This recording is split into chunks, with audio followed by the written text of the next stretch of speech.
राजनीति में कुछ नाम जन्म से पहचान लेकर आते हैं, लेकिन सबसे बड़ी लड़ाई होती है उसी पहचान से बाहर निकलकर खुद को साबित करने की।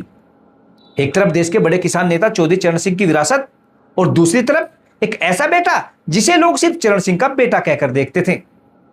लेकिन वक्त के साथ यही शख्स पश्चिम उत्तर प्रदेश की राजनीति का बड़ा चेहरा बन गया।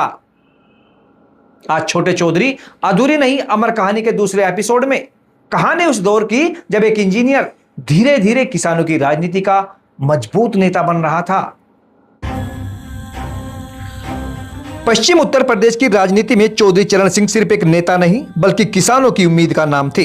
लेकिन उनके बेटे चौधरी अजीत सिंह की दुनिया राजनीति से बिल्कुल अलग थी। उन्होंने इंजीनियरिंग की पढ़ाई की, विदेश गए, अमेरिका में नौकरी की और एक कॉरपोरेट जीवन जी रहे थे। कंप्यूटर और तकनीकी की दुनिया में काम करने वाले अजीत सिंह की जिंदगी गांव की चौपालों से काफी दूर थी। लेकिन राजनीति सिर्फ कुर्सी का खेल नहीं होती। कभी कभी विरासत इंसान को वापस उसकी मिट्टी तक खींच लाती है।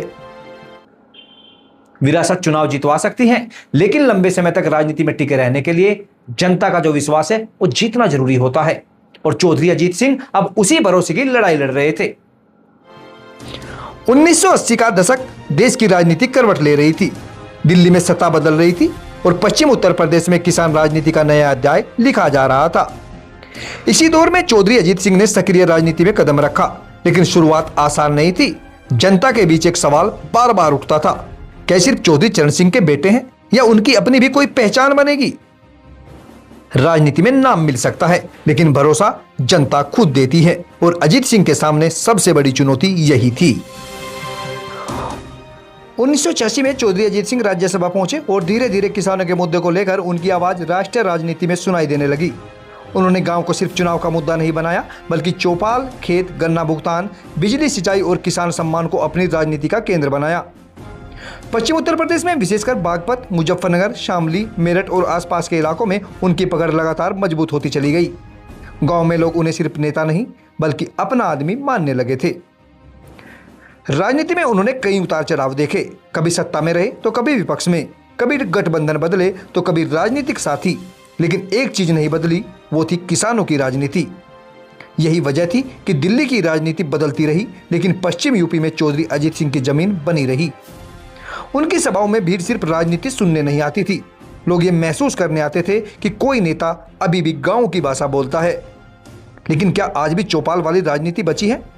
क्या अभी भी नेता खेत तक पहुंचते हैं? और क्या गांव आज भी राजनीति का केंद्र है, या राजनीति अब सिर्फ टीवी डिबेट और सोशल मीडिया तक सिमट गई है?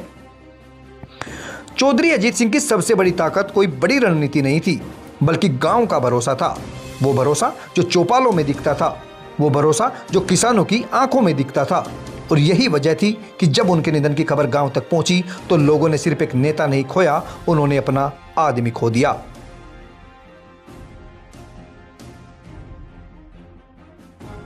तो अगले एपिसोड में देखिए कैसे चौधरी अजीत सिंह किसानों की राजनीति का सबसे बड़ा चेहरा बने और क्यों पश्चिम उत्तर प्रदेश की राजनीति उनके बिना अधूरी मानी जाती है, और कैसे चौपाल से निकली राजनीति दिल्ली की सत्ता तक पहुंची। तो देखते रहिए छोटे चौधरी, अधूरी नहीं अमर कहानी, सिर्फ भास्कर समाचार पर।